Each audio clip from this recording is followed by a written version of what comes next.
Straight talk from Israel. You're listening to Israel News Talk Radio.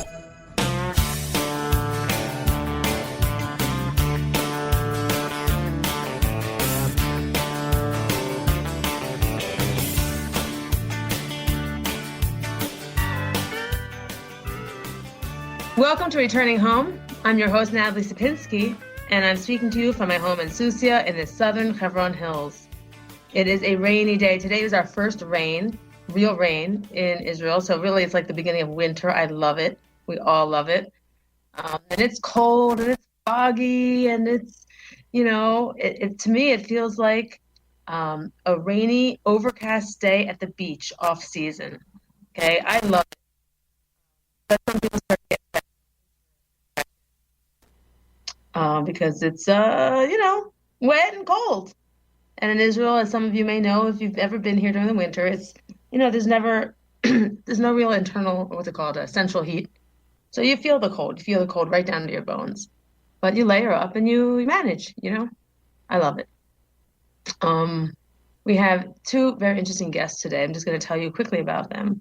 One of them, one of them is my children's sport teacher for school. He's been their teacher for years. He's an American, originally from Philadelphia.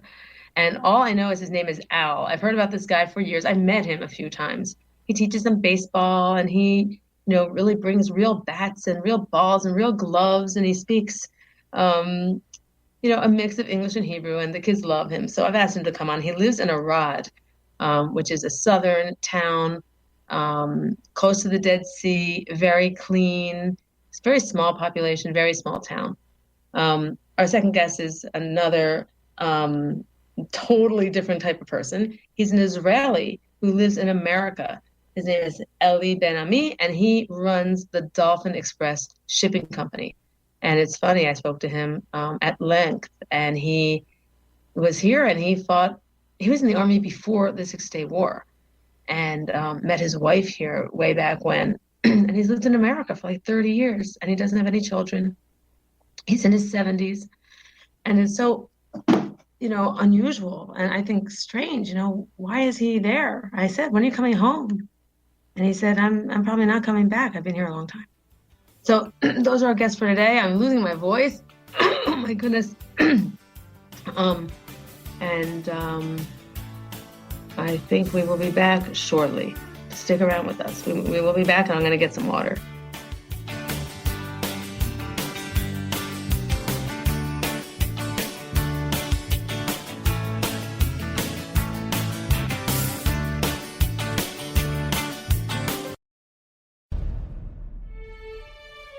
Israel is located in one of the most volatile areas in the world. Israel is an island of stability in a sea of war and unrest. In the midst of this turmoil, Israel stands out as a beacon of order and human progress. Each week we update you on what's happening in this, the Jewish state, a true light unto the nations. This is Jay Shapiro. Join me every Thursday on Israel News Talk Radio.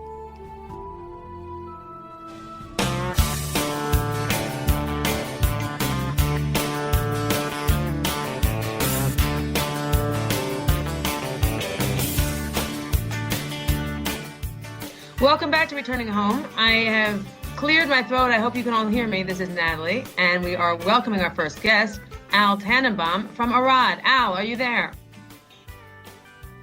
Hello, Al, are you there? Hi there, Natalie. You need to speak a little louder. Okay, how's this? Any better? A little bit, okay. I hope my dog doesn't start barking. Coleman, if you can help us out in the newsroom, that would be great. Our technician, thank you. Welcome. Glad you can make it. I'm just going to do a quick introduction, tell people who you are. I just did in the introduction, but I'll say it again. Al Tannenbaum is our children's sports teacher here. He lives in Arad. He's been in Israel, I think, from 1977, you told me? From Philadelphia originally. Is that right? That's absolutely correct. Okay, great. So let me start off and just get you ready to tell us a little bit about your aliyah story. Now, you told me, and I'll just do a quick recap from our phone call last week, that you were raised in Northeast Philadelphia. You went to regular high school. You were not religious, and you got involved in B'nai B'rith Youth Club, BBYO, I guess, something like that, in Right. your teenage years, right? Yes. Okay, and then go ahead. You went to college in America, right? Yeah, I went to Penn State University. Okay, and this is like we're talking about the 70s. This is the early mid-70s, yes. Okay, so you had no Israel in your life, no strong Jewish like Zionist type of thing, did you, or did you? Well, the only thing that I can really remember as far as, of course, I was in conservative Judaism, and I was bar mitzvahed, and we had all of our holidays, festivals at my maternal grandfather's place. And on the wall in his apartment was a picture of Chaim Weizmann and David Ben-Gurion and Theodore Herzl.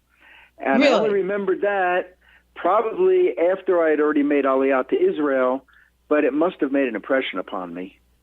Did you know who they were when you saw those pictures on the wall? Well, I knew who they were because I had gone to Hebrew school, of course, and I knew about the establishment of the State of Israel, although I didn't know too much about it, I admit that.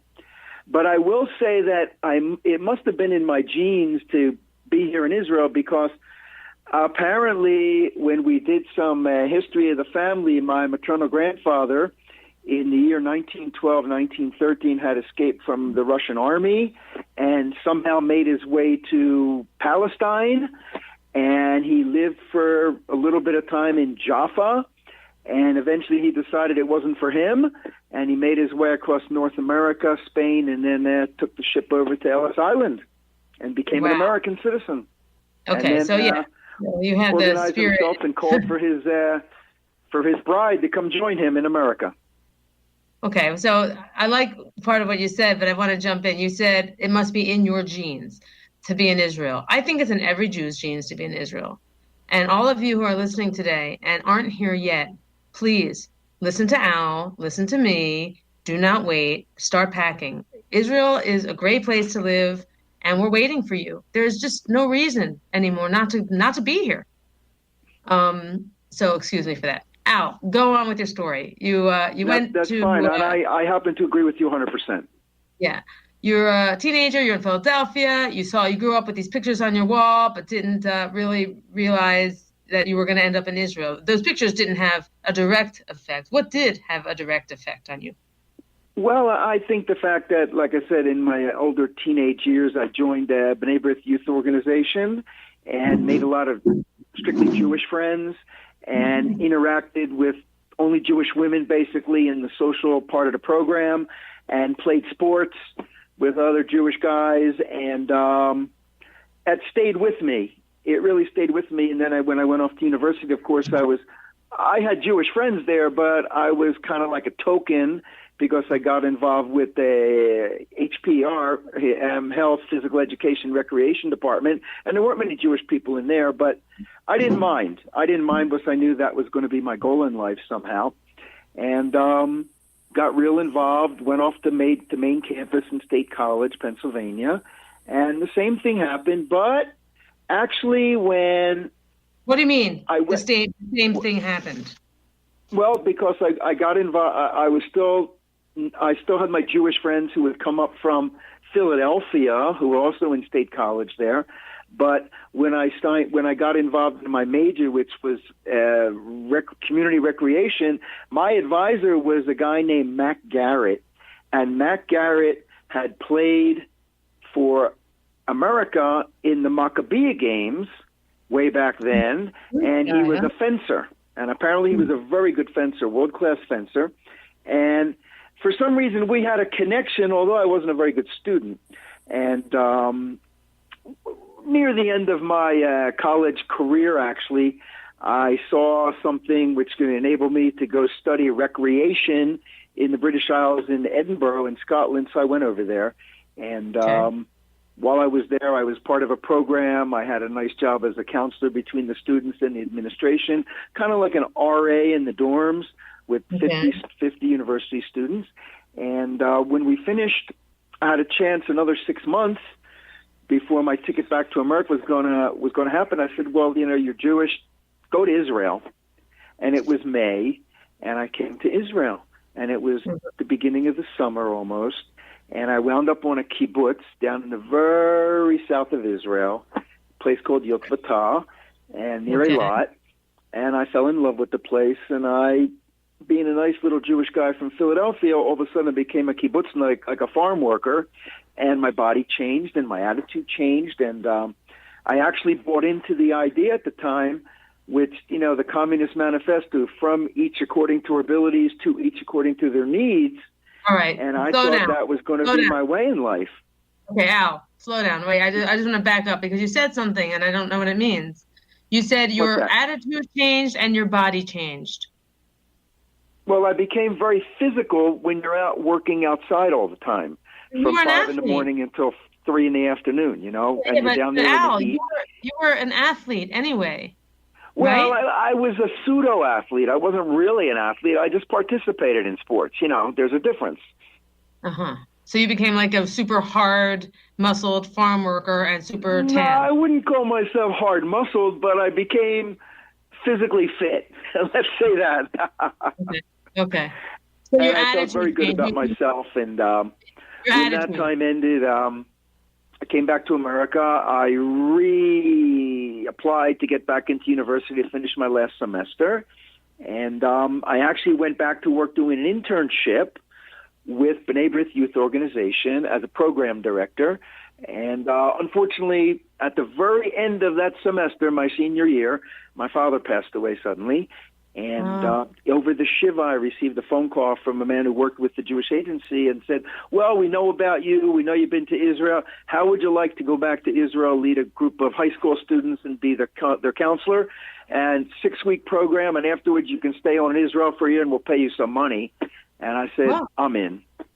So I came back to Israel, and I really felt when I landed here I was at home. But even more so, when our group, we were down in the south of Israel, and I had an evening to go back to this kibbutz. And I remember walking into that kibbutz 7 o'clock in the evening, which was the dinner hour there, and the whole kibbutz was there at the time. And I was just overwhelmed with emotion and people and everything else. And I said, that's it. I'm never going anywhere else. This is where I want to be. I just knew it. And I didn't know at the time that it didn't mean just the kibbutz, that it meant staying in Israel. But here I am 40 years later. Oh, that's beautiful. That's real. That's the way a lot of people came to Israel, I think. They come to kibbutz. The kibbutz is a special life. Those of you who don't know, a kibbutz is a farming community, and it's everyone shares. Everyone shares. Your meals are in a dining hall. Your clothing has a number, and you don't even do your own clothing. It goes to a laundry. Everybody has a job in the kibbutz, and everybody is treated equally, and everyone's participation and everyone is valued according to what they give. And you could have an accountant in a kibbutz, you could have somebody working in the chicken coop, you could have somebody working in the fish pond, you could have somebody working in the kitchen, right? And you all get the same. And every year or 2 years, everyone rotates jobs doing different things. Oh, I didn't know that. Very nice. Oh, yeah. Well, that's the way it was. I can't say that's the way kibbutz is today, but that's the way it was then. Lots of things are different now. Yeah, well, that's a very beautiful way to see Israel.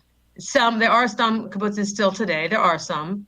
When we came to Israel, my family, we went to kibbutz Shluchot up in the north Jordan Valley, near Beit Shan, and we lived there for a year. So I know firsthand exactly. It was great. It's really an experience, like living at camp, really. But well, we work a little bit harder than that, but that's okay. Yeah. But I'm saying your needs are all there. You don't have to go out and make yourself dinner. You go to a dining hall. You don't have to.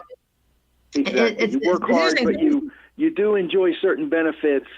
Take away that you have to worry about those things. There are definitely pros and cons, and there are definitely reasons that it's not around anymore so much. But but you're still here, and you're not on a kibbutz anymore. So that must have lasted how long? Once I went back to the kibbutz after this trip with the high schoolers ended, I went back to live on the kibbutz. And about 2 months later, the Secretary General of the kibbutz came to me and said, "Look, we would like to make you a candidate for membership here, but you have to learn Hebrew. So we have to find you a Hebrew learning course called an ulpan somewhere in Israel. And I did some investigation. I found out about this ulpan in Arad. It was called WUJIS, which means World Union of Jewish Students. I came up here for a weekend, and I met this madrid, a guy named Rafi, who changed my life, really turned me on. Stay with us. Stay with us. We're at the break. We're going to continue when we come back. Thank you. Stay with us, Al. We're going to finish. We're going to continue your story when we come back.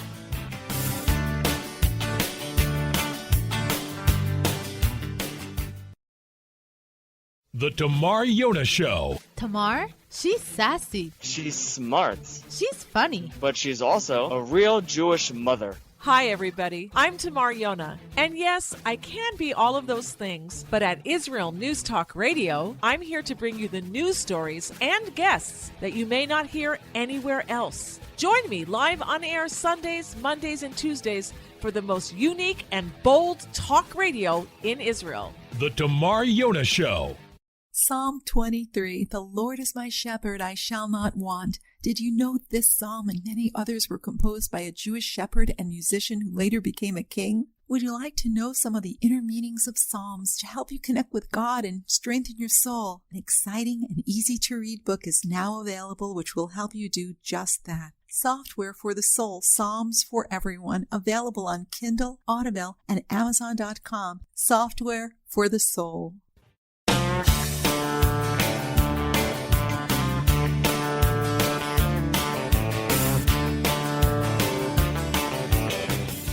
Welcome back to Returning Home. We are still sticking around talking to Al Tannenbaum from Arad. And if any of you want to write in questions for us, please do at our chat page at www.israelnewstalkradio.com. Okay, when we just left before the break, Al was telling us how he was on the kibbutz, and they told him in order to be a member, he had to learn Hebrew. So he found an ulpan in Arad at a program called WUJIS, W-U-J-S. Okay, take it away, Al. Okay, and so you're right, I came up to Arad. It was a big course with about, at the time, the Maksur, or the group of students, there must have been about 80 of us from all around the world, which had come here on a 5-month program. And over that time period, somebody I knew in Philadelphia got in touch with me, sent me a letter, and asked me to go and visit an organization called the Israel Tennis Centers in a place called Ramat Sharon, just north of Tel Aviv. And because I honored this man, Harold Landisberg, I decided to go up there and do it. And the whole idea of the Israel Tennis Centers was to introduce the game of tennis as a way of life for the children of Israel, maybe develop champions, but more so than anything else, develop sportsmanship, good habits, and good behavior models. And I fell in love with the idea. And although I love the kibbutz, I had this urge inside of me to do something. I couldn't just see myself doing, working on a kibbutz the rest of my life without doing something special. So I decided to stay in Arad and start begin a tennis center. And I received support from the main organization. And I stayed on as the manager at a tennis center for about 22 years in Arad. And we started off with 2 courts, then we expanded to 5 courts, then to 7 courts in a beautiful building. And thank God I was able to be involved with thousands of children here and their families. And basically that's where I learned my Hebrew, because in the Opan I didn't do too well. But it was great. And I had no idea. I am dying here. I had no idea. Well, and you never asked me. Oh my God. I mean, you're known here as Al Baseball. That's how I have you in my phone, and that's what the kids call you, Al Baseball. And I am speechless. I don't even know what to say. I have to tell you, I grew up in Bethany Beach going to Sea Colony, okay? You probably don't know anything what I'm talking about, but Sea Colony was built in the 70s as a swim and tennis community.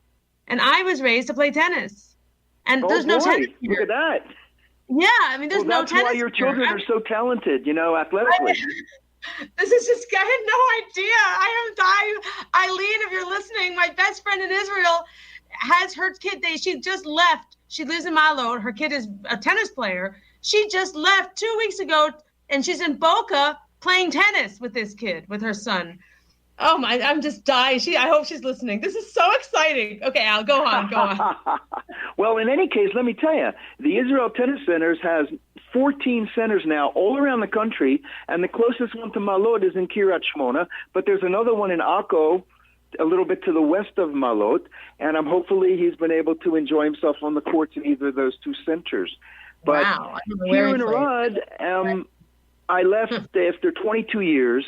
I decided I had gotten divorced, and my wife had gone back to America with my daughter, and I wanted to try and do what we call shalom bayit, to do a, what's the word in English I'm looking for here? Reconciliation, you know? And I went back to America, and I sold everything we had here, and but unfortunately it didn't work out.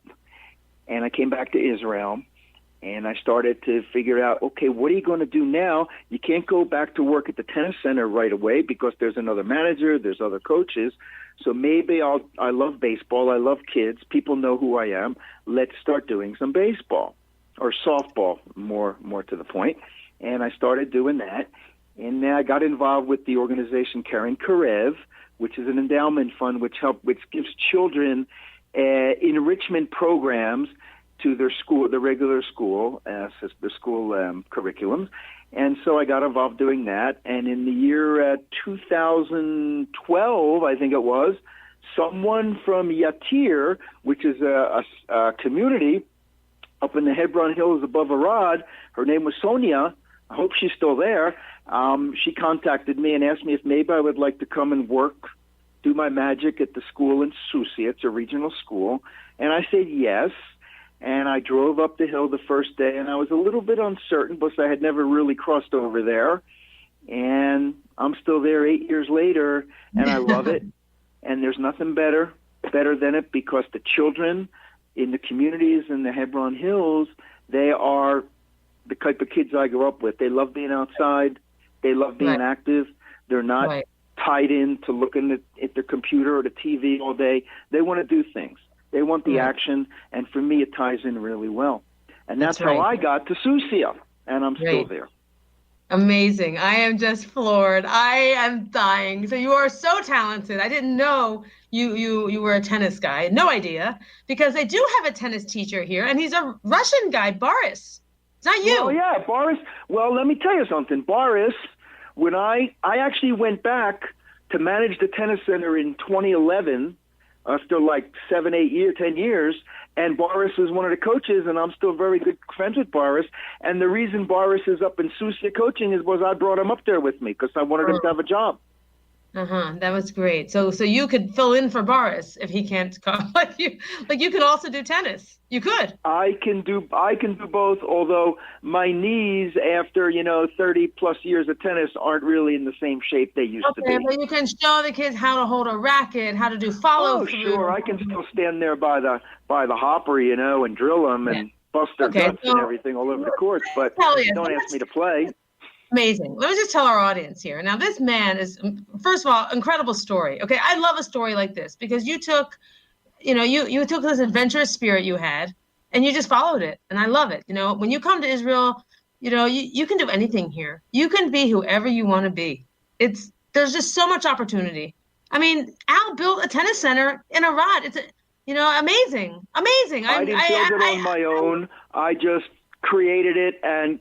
It's your American ingenuity, Al. It's the American spirit. We're just like Israelis. You know how Israelis are so successful in America? They just like everything they do turns to gold. Okay, they just succeed there, and I think we can succeed here the same way. Whatever is maybe an obstacle to them, or maybe even what is a weakness, we can turn it into a strength. It's amazing here. I don't know if I expressed that very well, but you can. I feel very strong here. I think what you did is incredible. I'm sweating. I'm so excited. My poor husband and kids are going to hear all about this when I go home. But wait a minute. Does this mean now, with the next time I see any of your kids on the baseball field, they're going to do exactly what I want them to do? Yeah. If you have a passion here, Israel's so small, and the Israelis who live here, they know the country a certain way, just like we know America a certain way. Right. But when you come as a foreigner, as a newcomer, alone, like you did, and you have energy and you have a dream, it's almost like, well, let me try, right? And maybe in America, you would never dare try, correct? Because it's, Well, I don't know. I didn't really try too hard in America. I really opened myself up when I came here because it was the West. Why it was like going out in the frontier. Yeah, that's exactly what you are. You're a pioneer here because you started something. It's like you're coming from the future, right? I think I'm going to teach them about tennis and good sportsmanship, which they need to know because they just don't, they don't have these things here. We don't have a tennis court. That's what I try and do. I use softball or baseball, as we call it, although it's really softball. I use that as the tool to teach the kids sportsmanship, working together as a team, values, and to deal with competition, to deal with winning or losing, and that's more important than how they really play the game. No, it's so great because it works. I think it works. It's social. It's great. It's just great. Oh, I'm so excited. Natalie, there's one other thing that's really important, and, God willing that the world is going to be able to get through the COVID pandemic, because next summer in Tokyo, Japan, are going to be the Olympics, hopefully, and baseball is now in the Olympics again this year, and Israel's national team is actually going to be in the Olympics. There's only 6 countries that are going to be doing baseball in the Olympics. Israel is one of them, and I am extremely proud to say that the children that we've worked with up there in the Hebron Hills from the Susia School, they understand it. They're going to be able to watch it if they have the availability, and they're going to understand it where thousands of other kids in this country are going to have no idea, and it's going to be amazing. That is amazing. And do you think they're going to know any of the players? No. There's going to be, I think on the team there's maybe going to be 3 or 4 actual Israelis, and the rest of the team are, quote, new immigrants that have been recruited in America to play for Israel's national team. Oh, that's a shame. Okay. But that's okay, too. Mickey Berkovitz, Tal Brody, who knew what he was, 42 years ago. As long as they're wearing our uniform, that's fine. That's okay. That's right. They're going to be wearing our uniforms, and they're going to march into that opening ceremony, and they're going to be representing Israel. They're going to be representing our country. Yeah, it's and very when the Hatikva is being played, they're going to put their hands on their hearts, and they're going to lower their heads. I hope. And it's going to be an unbelievable feeling. Yeah, that's great. You are changing lives. You're changing things here by what you're doing. Thank you. It's education, and they don't even know that they're learning while they're doing this stuff. And they might even learn some English along the way, also. I know. They say safe.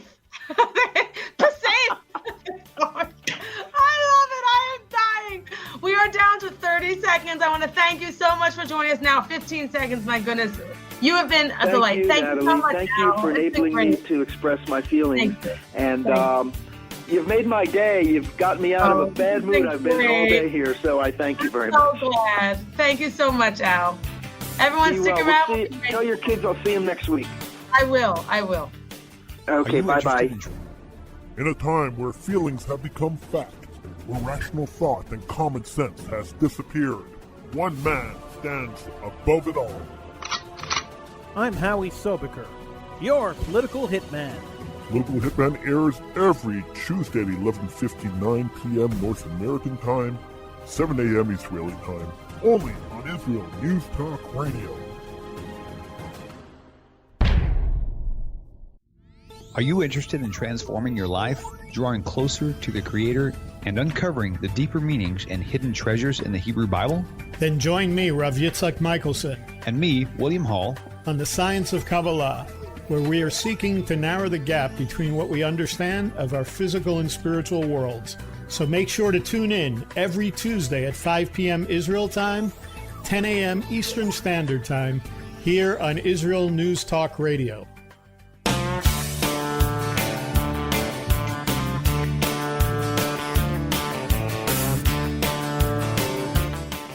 Welcome back to Returning Home. I'm your host, Natalie Sapinski, and we just finished with our conversation with Al Tannenbaum, my children's sports teacher from Arad, and I learned a lot. And, I should have known all this about him. But, when you live somewhere and you see someone over the years, you don't, necessarily become their friend, and you don't necessarily ask them questions about their life. So I'm very happy I had the opportunity to do that, and I'm just buzzing because I love tennis, and as my children know, and some other people here know who know me, I would love to get a tennis court in Susia. I didn't have a chance to share this with you during our conversation, but when they teach tennis here, they actually string a net across the sport court. There's like one sport court in our community, and they just kind of tie it up, and that's what they use for a tennis court. It's not a real tennis court. The kids probably, I don't think anyone here has a racket or really knows how to play. So, it's very provincial here, and it would be very exciting to me and my family if we could have a court and learn tennis. That would be great. Okay, our next guest is Eli Ben-Ami. He is I believe, the owner of Dolphin Express. It's a shipping company located in New York, and he's going to tell us some of the smart ways to move to Israel, and we're going to see what he has to share with us. Eli, are you there?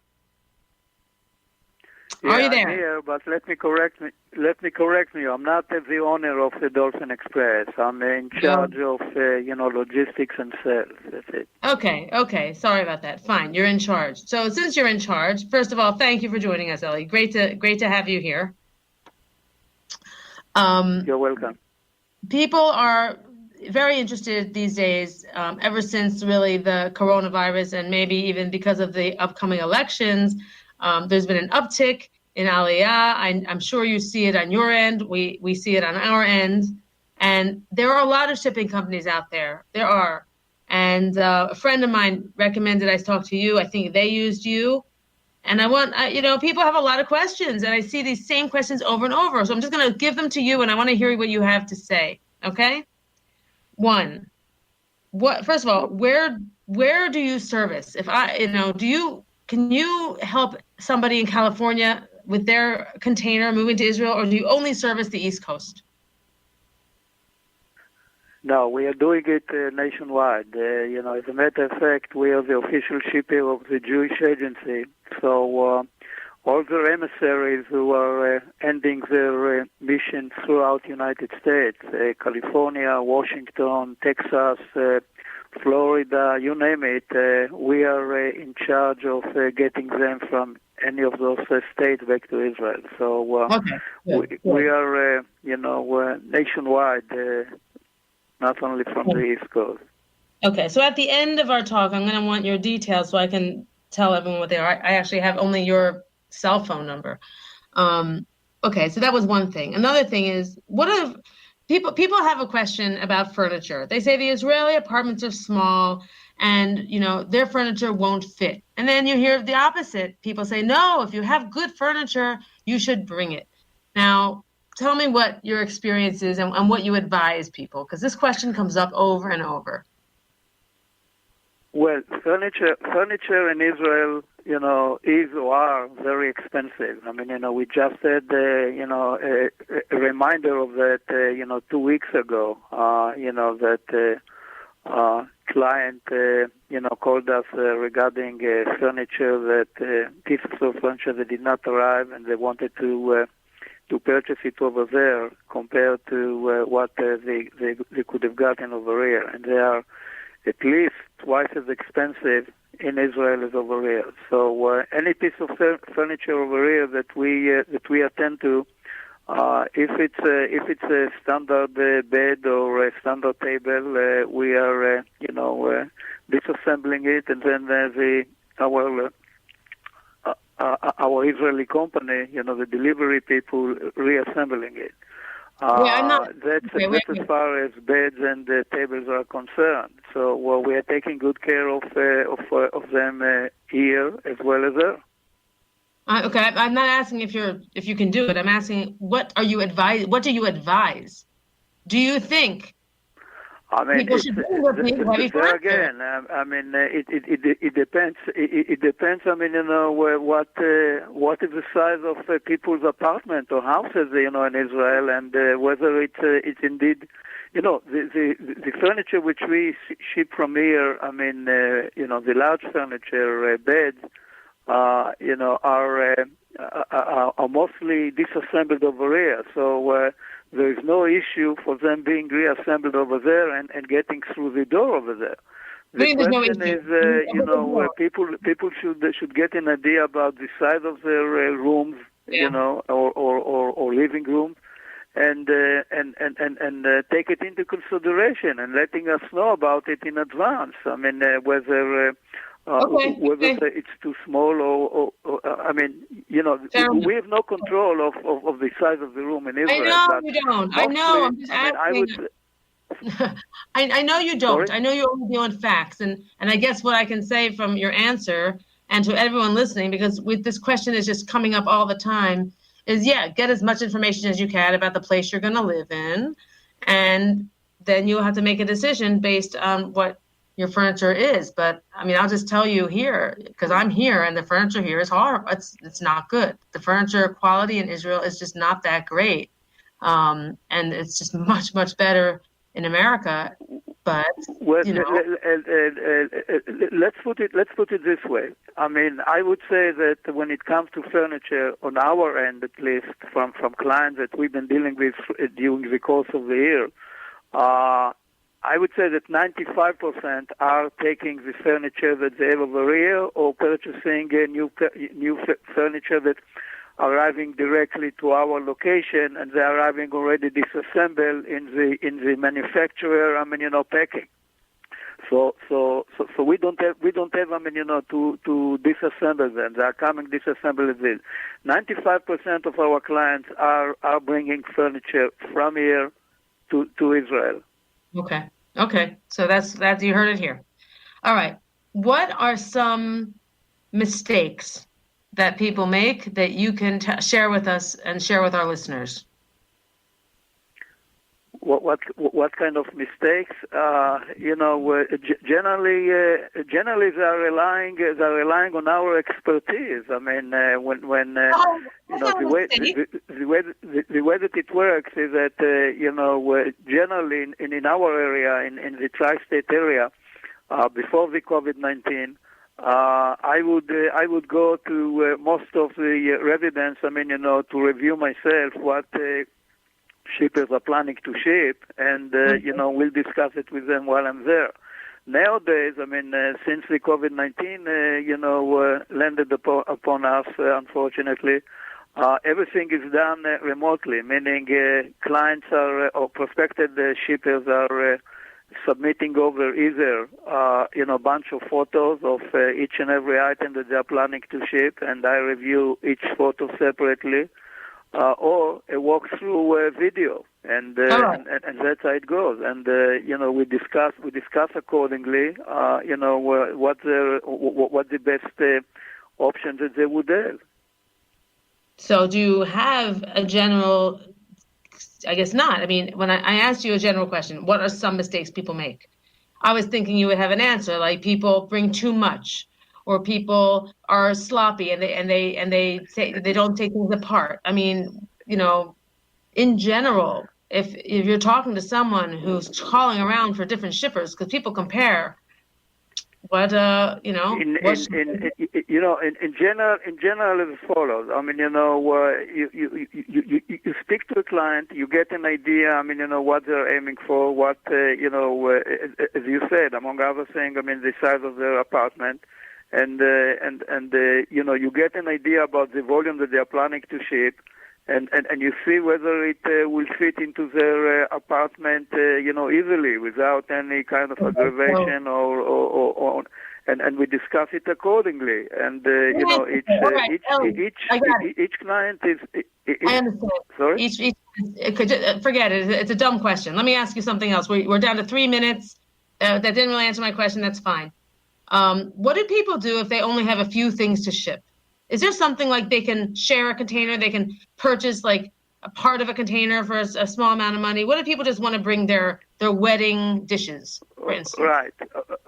Okay. You see, nowadays in our area, I mean, we if somebody contacting us and have very limited, I mean, either a few boxes, a few pieces of furniture, only a small one, and not, we are suggesting them, in order for them to save money, because currently we are not dispatching out. I mean, during the COVID situation, we are not dispatching out a crew for less than 400 cubic feet.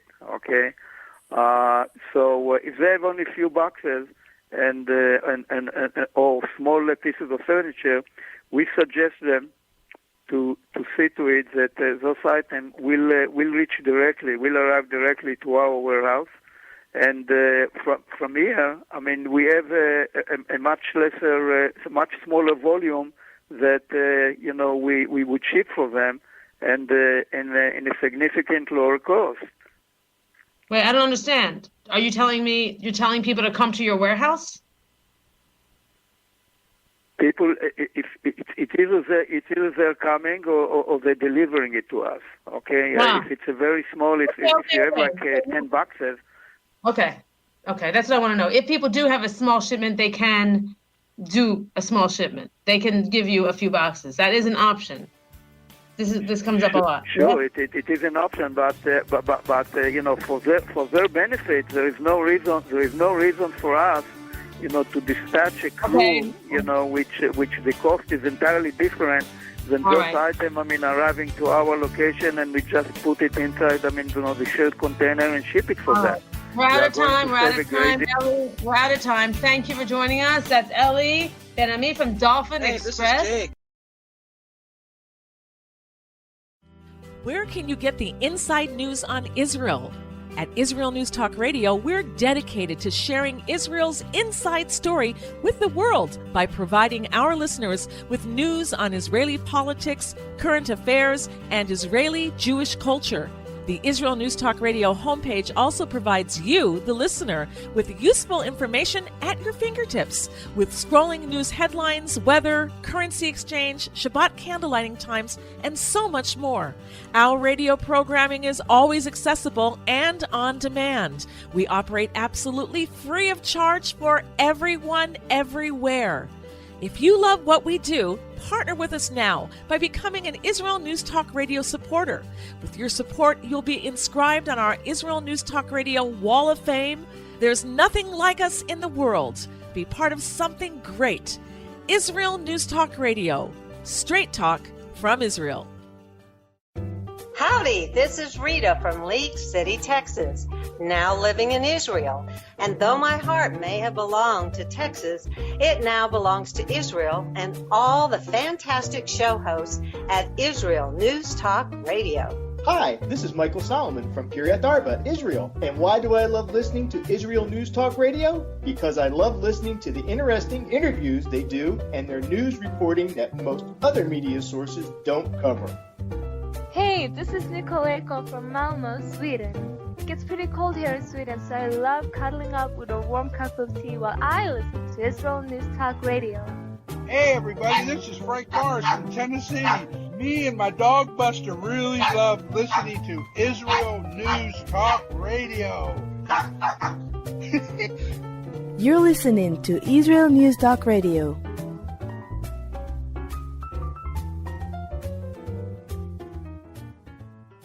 News, opinion, and more. You're listening to Israel News Talk Radio.